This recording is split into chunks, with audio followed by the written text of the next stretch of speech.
আমি চুলায় কিছু পানি দিয়ে দিলাম, ওখানে কিছু তেজপাতা দিয়ে দিলাম। পানিগুলা ফুটতেছে, ফুটার জন্য কিছু তেজপাতা, কিছু দারচিনি দিয়ে দিলাম। এবার আমি কিছু বাসমতি চাউল দিয়ে দিলাম। আমার চাউলগুলো আমি ভাত রান্না করে নিব। আমি চাউলগুলো বলক আসছে, এখনও ফুটে নাই। থাকেন সাথে, দেখেন, আমিও করতে থাকি। আচ্ছা, দেখি ফুটছে কিনা। আমার ভাতগুলা হয়ে গেছে, আমি ভাতগুলা সেঁকে নিলাম। আরেকটা পাইপেন বসাই দিলাম, ওখানে আমি কিছু আলু বড় বড় করে ডুমা দিয়ে কেটে রাখছি, ওই আলুগুলা একটু ভেজে নিব।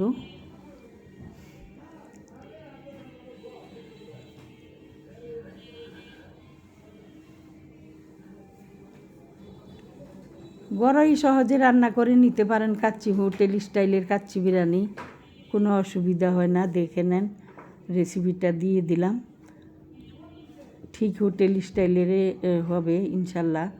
আমি ওখানে কিছু 2 কেজি খাসির মাংস নিছি। এই যে সব মশলা আমি একসাথ করে ইয়েতে বিরিয়ানিতে কাচ্চিতে যা যা মশলা লাগে সব কিছু আমি একসাথে পেস্ট করে নিয়ে আসছি। আর তো মশলাগুলো আর আপনাদেরকে দেখাইলাম না। এই যে এখানে কিছু বাদাম পেস্ট করে রাখছি, ওইটাও দিয়ে দিলাম। এগুলো সব দিয়ে দিলাম আমি একের পর একে। যে দই রাখলাম, দইটাও দিয়ে দিলাম।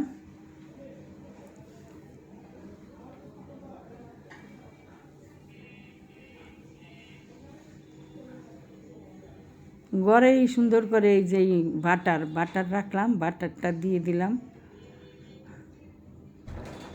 এবার কিছু হলুদের পাখি দিলাম,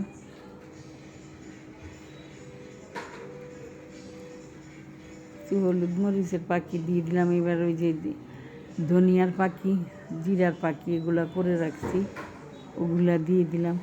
ওগুলো আর দেখাইলাম না। সব কিছু সবাই জানে বিরিয়ানি রান্না করতে কি লাগে, হয়তো এটা কাচ্চি আর কি, কাচ্চি বিরিয়ানি খাসির মাংস দিয়ে রান্না করব। ওই যে 2 কিলো খাসির মাংস নিছি আমি।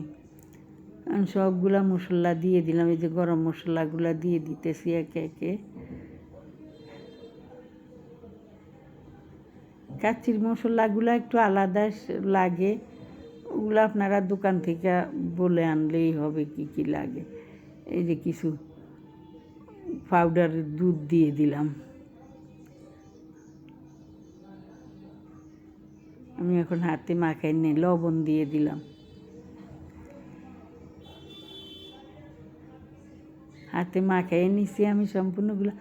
একটু মরিচের পাখি দিয়ে দিলাম। আগে হলুদের পাখি দিছি, এখন একটু মরিচের পাখি দিয়ে দিলাম। পেঁয়াজ কাটা,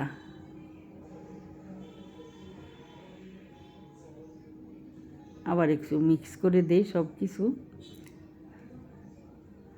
সরিষার তেল,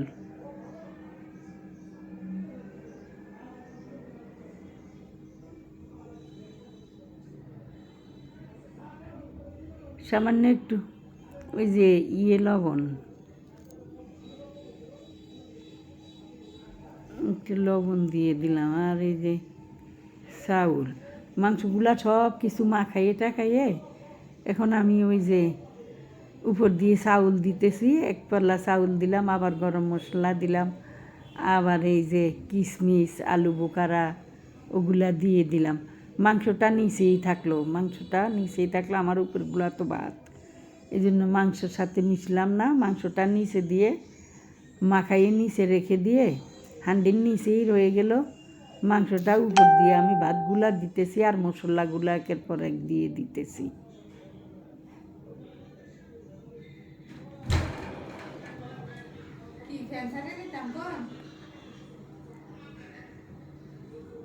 কিছু আলু যে ভেজে রাখছিলাম, ওই আলুগুলা দিয়ে দিলাম।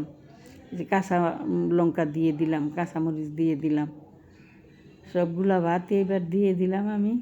আমি 3টে আলু কেটে রাখছিলাম, মাত্র 3টে আলু দিছি আমি। এবার মধ্যে দিয়ে একটু ফাঁকা করে একটু সামান্য একটু পানি দিতে হবে। এই যে এখান দিয়ে একটু ফাঁক করে একটু পানি দিয়ে দিতে হবে। 1 গ্লাস পানি দিছি আগে, আর গ্লাস পানি 2 গ্লাস পানি দিলাম। এবার ডেকে দিলাম, ডেকে দিয়ে এই যে আমি কিছু আটা গুলাইয়ে রাখছিলাম আগে, ওই আটাগুলা সুন্দর করে দিয়ে অফ করে দিলাম পাতিলটা। এবার আমি চুলায় দিয়ে দিলাম। আমার চুলায়ও আমার ইয়েটা হয়ে গেল। আমার দেখি কোন পর্যায়ে আছে। একটু ঘি দিয়ে দিলাম উপর দিয়ে আমি।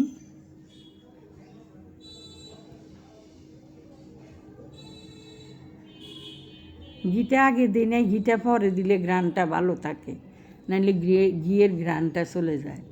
এই জন্য হয়ে গেছে আমার কাচ্চিগুলা রান্না করা। এই জন্য ঘিটা এখন উপরে দিয়ে দিলাম। এবার একটু নাড়াচাড়া করে মিক্স করে দিই ভাতের সাথে আমার মাংসগুলা। এবার মিক্স করে দিতেছি। হয়ে গেল আমার কাচ্চি রান্না।